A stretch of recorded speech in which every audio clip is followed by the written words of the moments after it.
इस वक्त मैं टोक्यो पैरा ओलंपिक बैडमिंटन में कांस्य पदक जीतने वाले अर्जुन अवार्डी मनोज सरकार के साथ में हूँ। कल सरकार ने मनोज सरकार स्टेडियम का नाम बदलने की घोषणा की है और ऐसे में उनसे बातचीत करने के लिए मैं यहाँ पहुँचा हूँ। मनोज जी, कल एक शासनादेश जारी हुआ जिसमें कि मनोज सरकार स्टेडियम जो यहाँ है उसको नाम बदलने की बात कही गई है, क्या मानते हैं? सबसे पहले तो आपका धन्यवाद। जो आपके माध्यम से मुझे लगता है कि एक न्यूज़ जो बहुत तेज़ी के साथ फैल रहा है, उसमें मुझे लगता है कुछ विश्लेषण करने की ज़रूरत है। जैसे कि मुझे ज्ञात हुआ है अभी सुबह-सुबह कि ऐसा घटना हुई है, लेकिन जब मैंने इसमें देखा, पढ़ा और उसमें समझा तो मालूम पड़ा है कि थोड़ी गलत इन्फॉर्मेशन जा रही है। और गलत इन्फॉर्मेशन ये है कि नाम बदला नहीं जा रहा है, सिर्फ़ उसके अंदर जो हॉल बने हुए हैं, न्यू जो निर्मित हुए हैं, उनके नाम में सिर्फ परिसर ऐड किया जाएगा। जैसे शिवालिक नाम से मेरे स्टेडियम में, जो मेरे नाम से स्टेडियम है, उसमें बढ़ा जाएगा। वंदना कटारिया जी के उसमें अलग नाम है, महाराणा प्रताप के उसमें रजत जयंती का नाम है, तो इसमें अलग अलग नाम चेंज किए जाएंगे। तो ये शिवालिक खेल परिसर जो सरकार ने नाम दिया है, ये स्टेडियम का नाम नहीं है? नहीं, ये स्टेडियम का नाम नहीं है, स्टेडियम का नाम वही रहेगा।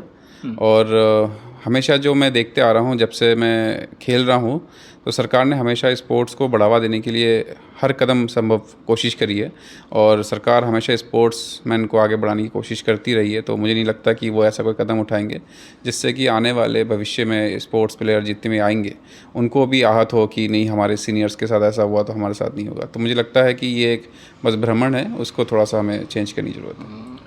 आपकी इस संबंध में किसी से बात हुई है ऊपर के, या आपके पास फ़ोन आया इस तरीके का कोई? नहीं, देखिए, मेरे पास ऑफ़िशियली कुछ नहीं आया है। तो मैं इसमें अगर देखा जाए तो कुछ लीगली नहीं बोल सकता हूँ, लेकिन ऑफ़िशियली मेरे पास नहीं आया। लेकिन जो मैंने न्यूज़ के माध्यम से या बाकी चीज़ के माध्यम से जो मैंने पढ़ा है, उसके माध्यम से मुझे ऐसा लगता है कि थोड़ी-सी उसमें कुछ ना कुछ गलतफ़हमी है और उसको ठीक करना ज़रूरी है। कांग्रेस ने भी इस मामले में आज प्रदर्शन किया है, जो है वो पुतला फूँका है सरकार का और इसे बंगाली समाज का अपमान बताया है। देखिए, सच्चाई तो यही है कि मुझे इस बारे में नॉलेज बिल्कुल नहीं है कि कौन-सी पार्टी या कौन क्या कर रहा है। मैं सिर्फ़ इतना जानता हूँ कि अभी तक, जब तक कि मैं एशियन गेम मेडलिस्ट हूँ, वर्ल्ड चैंपियनशिप में मेडल है, एशियन चैंपियनशिप में मेडल है, उसके अलावा ओपन टूर्नामेंट में बहुत सारे मेडल है। सरकार ने हमेशा प्लेयरों की मदद करी है। अभी मैं टॉप्स स्कीम में हूँ सेंट्रल गवर्नमेंट के, तो मुझे नहीं लगता कि सरकार ऐसी कोई कदम उठाएगी जिससे कि मुझे या बहुत सारे प्लेयरों को आहत हो। जिस तरीके से शासनादेश जारी हुआ है वो कहीं ना कहीं बड़ी भ्रम की स्थिति पैदा कर रहा है। अगर कल को मनोज सरकार स्टेडियम की जगह वो शिवालिक खेल परिसर लिख दिया जाता है, तब मनोज सरकार का क्या कदम होगा या क्या सोचेंगे? देखिए, मैं इसमें एक ही चीज़ कहूँगा कि सरकार जो भी कदम उठाएगी वो मुझे लगता है पॉजिटिव ही रहेगा उसमें। और मैं एक खिलाड़ी हूँ तो खेलना ही मुझे पसंद है, तो बाकी चीज़ जो सरकार ऊपर बैठे हैं, जो लोग चाहेंगे वैसा होता रहे। एक सीधा सीधा, आपको नहीं लगता एक सीधा सीधा शासनादेश जारी होना चाहिए था कि ये जो नवनिर्मित भवन है जो स्टेडियम में बना है उसका नाम शिवालिक खेल परिसर होगा, ना कि सरकार ने एक भ्रम की स्थिति पैदा कर दी कि 5 जगह जो चिन्हित की गई हैं उसमें 2 स्टेडियम भी शामिल हैं। कहीं ना कहीं असमंजस की स्थिति पैदा हो गई। मुझे लगता है ये आपका बहुत सही पॉइंट है और मुझे लगता है कि इसमें कई बार हो सकता है टाइपिंग में भी दिक्कत हो सकती है, कुछ ग्लिच हो सकता है, कुछ भी हो सकता है। लेकिन बात आपकी बिल्कुल सही है कि सिंपल शब्दों में हम बहुत सारी चीज़ें आसान कर सकते हैं। 2021 की बात है, सितंबर की, जब सरकार ने घोषणा की थी कि आपके नाम पे एक विद्यालय का नाम होगा। विद्यालय का नाम आपके नाम पे हो गया, जी। स्टेडियम का नाम किया था। इसके अलावा आपको राजपत्रित अधिकारी का दर्जा देने की बात कही गई थी। इसके अलावा कुछ राशि भी थी जो सरकार ने आपको पुरस्कार स्वरूप दी थी। क्या मानते हैं जो सरकार का नौकरी का वादा था वो कितना पूरा हुआ है? देखिए, नौकरी में मुझे ऐसा लगता है कि हर किसी के अलग अलग व्यू थे। जैसे कि मेरी बात जो हुई थी, ऑफ़िशियली मेरे पास जो लेटर है वो कभी पहुंचा नहीं, और थ्रू आया है, किसी के थ्रू आया, व्हाट्सएप के थ्रू आया है जो स्टार्टिंग हुआ है। तो उसके माध्यम से देखा जाए तो मेरे पास लेटर आया था, मैंने उसका जवाब दिया, मैंने हाँ भी बोला था, उसके बाद आगे कुछ बात नहीं बढ़ी। इवन कुछ लोगों का मेरे पीछे ये भी कहना था कि मनोज नहीं लेना चाहता, जबकि ये बात सच्चाई नहीं है। आज आपके माध्यम से पहली बार मैं बोल रहा हूँ कि लोगों की ये गलतफ़हमी है या उन्होंने गलत सोचा है कि मनोज ने, मैंने तो कभी मना करा ही नहीं।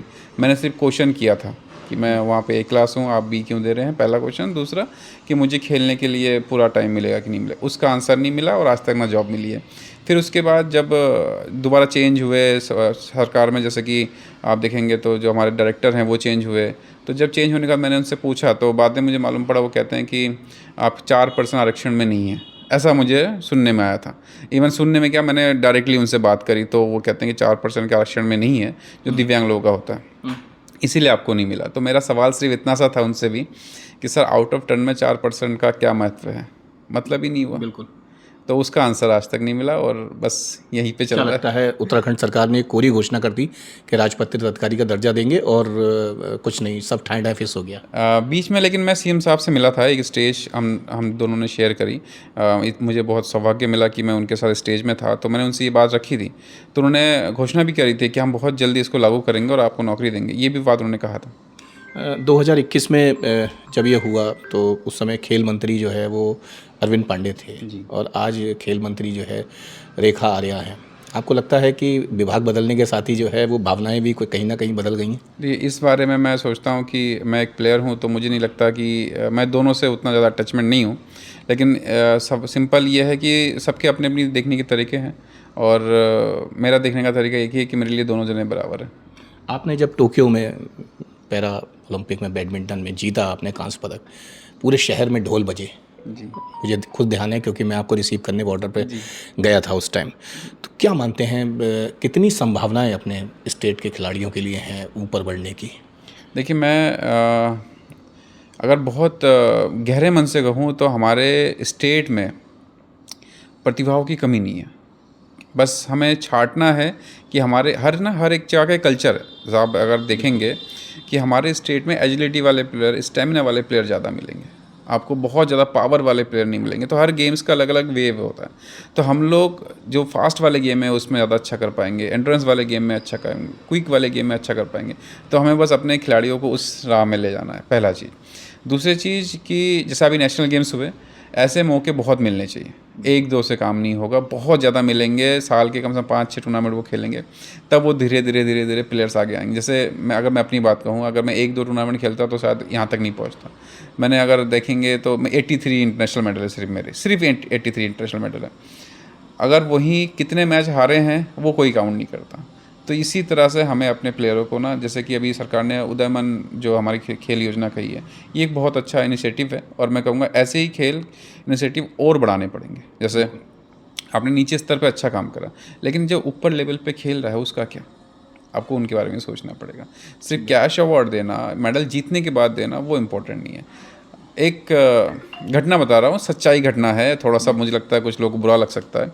मेरे एक साथी प्लेयर है चिराग बरेठा, उन्होंने मुझसे एक बहुत अच्छा एक आंसर दिया। वो आंसर ये दिया कि एशियन गेम्स में हमें मेडल पे, सिल्वर मेडल के आप 10-15 लाख मिलते हैं, ठीक है, वहीं पे दूसरे स्टेट 3-3 करोड़ रुपए दे रहे हैं सिल्वर मेडल के। सवाल सिर्फ इतना है, उसका कहना बहुत मुझे लॉजिक लगा, मैंने कभी इस विहाप से नहीं सोचा। उन्होंने कहा कि मैं 4 साल मेहनत करता हूँ तब जाके एशियन गेम में सिलेक्ट होता हूँ, मेडल आए ना आए सेकेंडरी है। तो 4 साल में मुझे कुछ ना हो तो 20 टूर्नामेंट तो मिनिमम खेलने हैं। बिल्कुल। 20 टूर्नामेंट का पैसा अगर आप देखेंगे, पैसा चाहिए बहुत। बिल्कुल। तो अगर स्पॉन्सर नहीं है या फिर सरकार की तरफ से मदद नहीं है तो क्या होता। तो थैंक गॉड कि उनके पास स्पॉन्सर है, सेंट्रल गवर्नमेंट मदद कर रही है।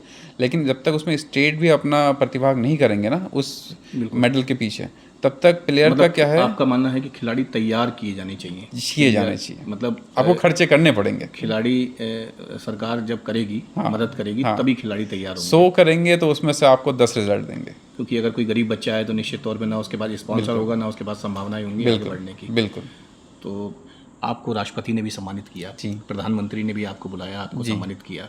तो क्या मानते हैं, किस दृष्टि से देखते हैं कि राष्ट्रपति सम्मान बहुत बड़ा सम्मान होता है? मैं आपको सच्चाई बताऊं, मुझे ना अर्जुन अवार्ड के बारे में कुछ नहीं पता था। पहली बार मुझे 2014 में मालूम पड़ा था। एशियन गेम्स में जा रहे थे तो अभी जो पैरालंपिक के जो प्रेसिडेंट है देवेंद्र जजरिया जी, वो मेरे रूम के बगल में उनका रूम था, होटल में थे हम लोग और एशियन गेम्स के लिए जा रहे थे। तो पहली बार मुझे किसी ने कहा कि ये अर्जुन अवार्ड ही है। मैंने उस दिन डिसाइड कर लिया था कि ऐसा अर्जुन अवार्ड जीतना जो राष्ट्रपति से मिलता है, मुझे उससे पहले पता भी नहीं था। तो मुझे ऐसा लगता है कि जो ये अवार्ड मिलना, ये सिर्फ अवार्ड नहीं है, ये आपकी एक पहचान भी बना देता है।